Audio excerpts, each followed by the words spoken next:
আজকের গ্রামের বাড়িতে এসেছি। আমাদের গ্রামের যে জমি, এই জমিতে এদিকে ধরো প্রতিটা বাড়িতে জমিতে যেরকম ধান চাষ হচ্ছে এই সময়, এই বিশেষ করে বৈশাখ মাস থেকে কাটা হবে। সব জমিতে ধান চাষটা বেশি হয়। বাকি তো বিভিন্ন পাড়ে আছে, বিভিন্ন ধরনের উচ্ছে গাছ বা বিভিন্ন ধরনের গাছ দিয়েছে। এই যেমন ধান পাকা শুরু হয়ে গেছে, প্রচুর ধান হয়েছে। কিন্তু এই ধানগুলো হতে বা তৈরি করতে কতটা যে পরিশ্রম করতে হয় সেটা একমাত্র চাষিরা জানে। আর মেন হচ্ছে যেটা দেখানোর আছে,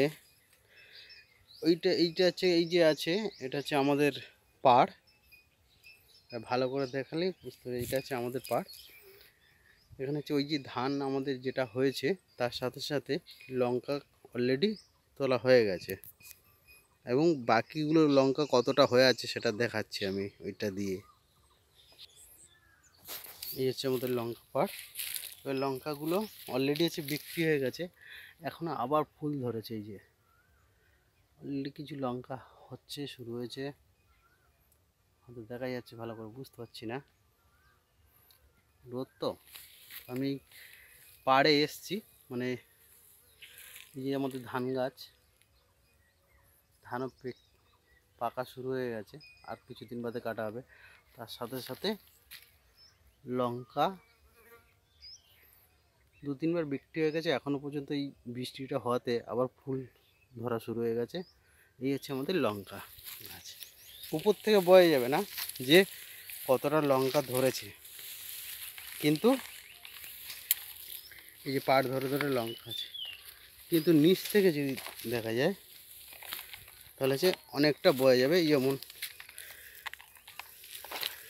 এটাকে যদি করি, এই যে লঙ্কা গাছ,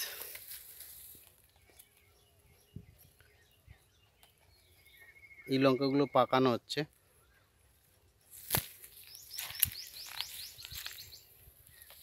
আর বাকি পাড়গুলো তো আছে। ওই যেমন হচ্ছে আমাদের কলা গাছ আছে, দূরে একটু জুম করলে বোঝা যাবে, এই কলা গাছ আমাদের। বাকি এই যে আমাদের ধান, এই ধানটা হচ্ছে ওই যে বলা হয় না, কি বলে এটাকে, গোবিন্দভোগ চালের। এই হচ্ছে সরু সরু ধান, ছোট ছোট গোবিন্দভোগ চাল যেটা হয় সেটা ধানই।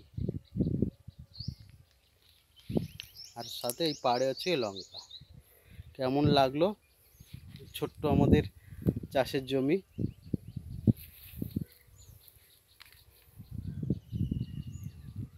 একটু জানাবেন কেমন লাগলো।